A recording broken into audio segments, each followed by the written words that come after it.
Okay, chapter 4.1 starts off by talking about, well, chapter 4, and then 4.1 is on the exponential functions. We started off by talking about polynomial functions, the quadratic, and then we started talking about other polynomial functions. It led us to our rational functions, which had us talking about our reciprocal functions. So now we're at our exponential functions, right?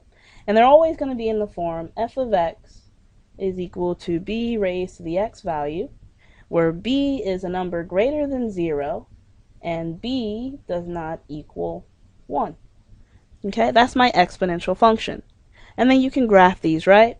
So what we're going to do is we're going to look at some problems for our chapter review. It is on page 510. And the graphing, I'm not actually going to do the graphing, I'm just going to talk you through it. So in number 1, it says in exercises 1 through 4, the graph of an exponential function is given. Select the function for each graph from the following options. Well, it says f of x is equal to 4 to the x power. Now, if I was going to graph this by hand, which I hope you do not, but if I was, I would just pick my x values, plug it in, and it gives me my y values, right? So how about we start with, I don't know, x is 0, 1, and maybe like negative 1. So pick some negative numbers. Well, when x is 0, if I plug that in, I'm going to have 4 to the 0, which is just 1. When x is 1 and I plug that in, it's 4 to the 1, which is just 4. And then 4 to the negative 1 is actually going to be 1 over 4, which is 0.25. So I have the points 0, 1, 1, 4, and negative 1, 0.25. So if I needed to, I can do like a little small sketch. Let's see if we can do this. It's kind of horrible, but you get the point. 0, 1 is right there. 1, 4, he's right there. And then negative 1.25, let's pretend like it's like right there. Oops. It's like right there. And then if I connect these, oops, it goes on like that, right? And this goes up. So it has a horizontal asymptote.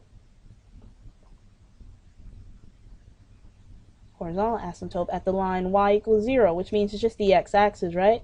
It'll get close, but it'll never actually touch it. And there is no vertical asymptote, so no vertical asymptote.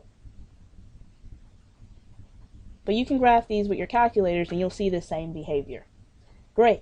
Now, what if I was looking for the graph of, I'm going to make this up, or actually no, I'm going to move down. This is 1, right? Let's just call this number 1 from your book. If you were graphing without a calculator, just pick points, and make sure when you're picking x's, pick the 0, pick a positive x, pick a negative x, plug it in, and kind of sketch it. Your exponential functions always have some kind of shape like this. Now, if it had b to the negative x, then it would fall this way. And again, you can use your graphing calculators to kind of see this. Let's go down to number 5. It says to use the graph of f of x equal to 2 to the x power to graph g of x equal to 2 to the x minus 1 power. So the first thing you need to do is graph the 2 to the x power. So you need to graph this first. Now you may use your calculators, or you can do it by hand. If I did it by hand, again, I'm going to pick some x's, plug them in. So I'm going to stick with 0, 1, and negative 1. Plug them in, get my y. So 2 to the 0, that's 1. 2 to the 1, it's 2.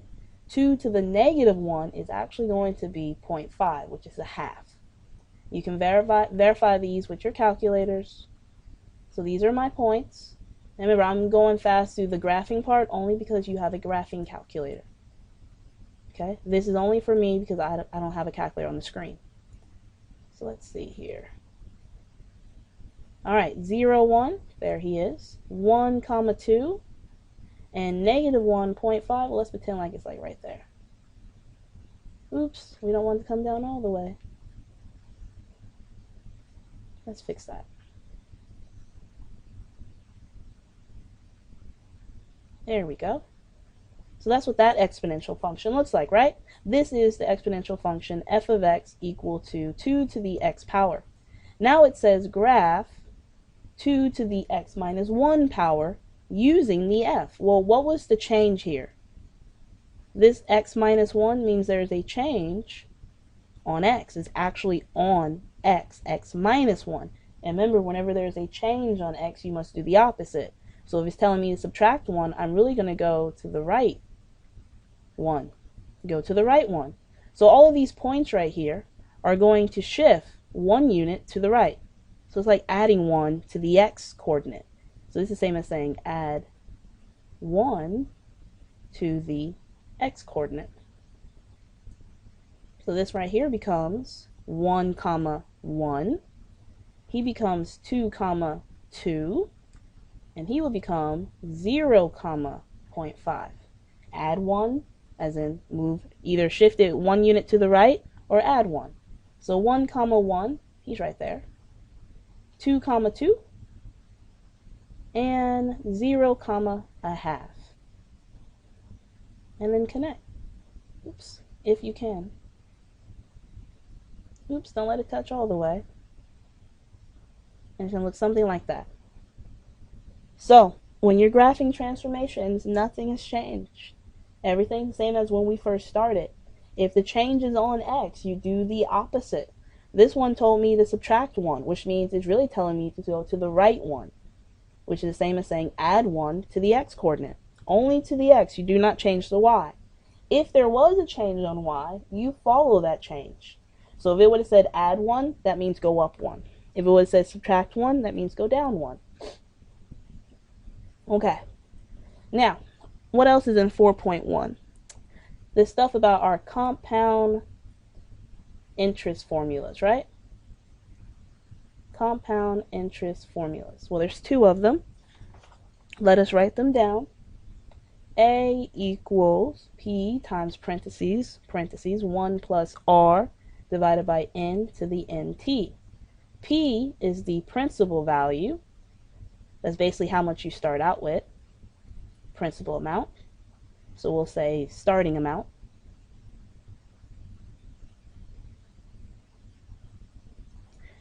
R is the interest rate.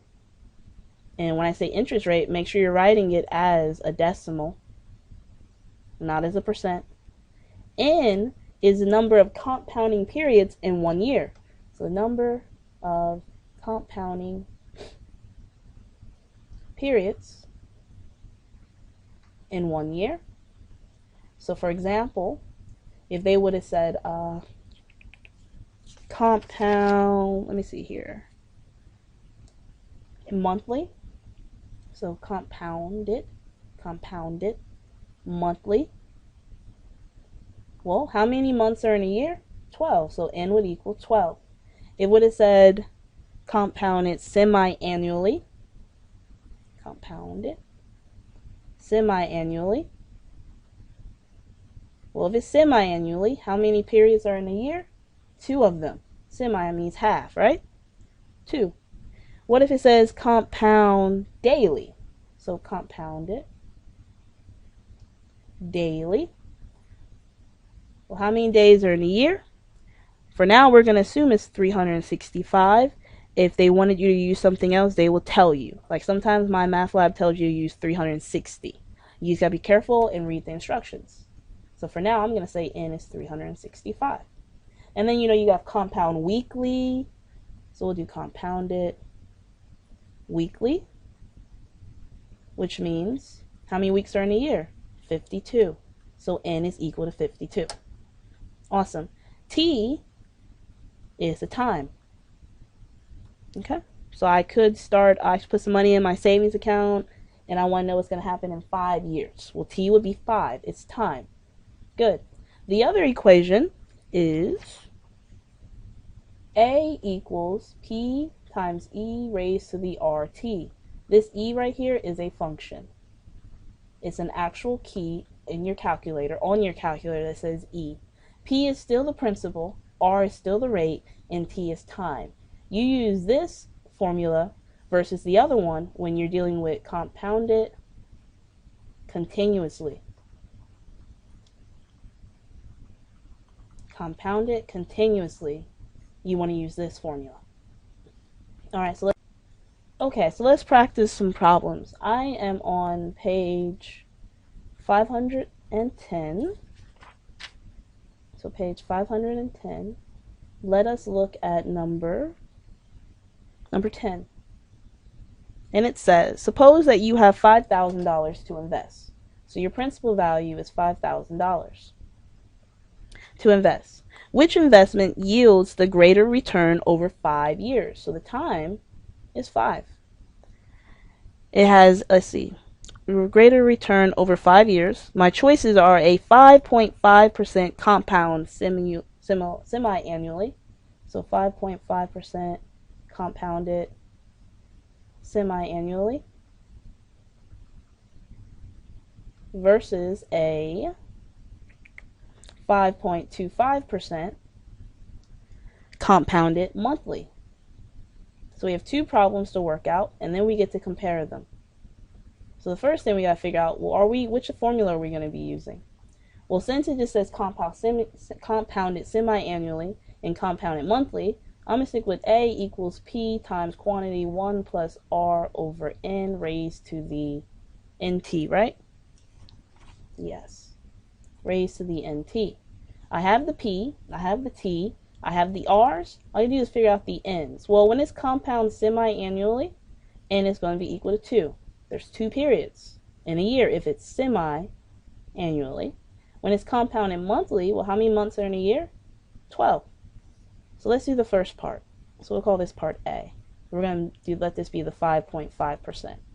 So we're going to have A is equal to 5,000 times 1 plus 0.055. You must change it from a percent to a decimal. Divided by 2, raised to the 2 times 5. Let me get my calculator.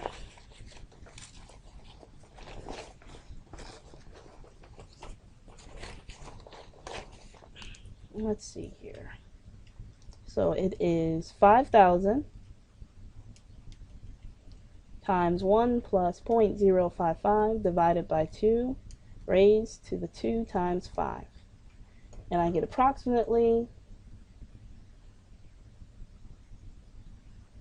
$6,558.26. Great, let's do part B. That's the 5.25%, but this time instead of being compounded semi-annually, it is monthly. So now I have A equals, well, still 5,000 times quantity 1 plus 0.0525 divided by 12 raised to the 12 times 5. And that is approximately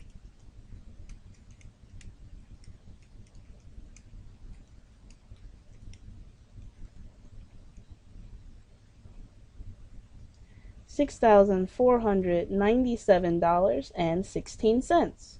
Which one gives the better return in 5 years? It would be part A, which means the 5% compound semi-annually gives the better return. Good. So really these problems are all about making sure you know what your variables are and plugging them in. Alright, that concludes 4.1. Again, let me know if you have any questions.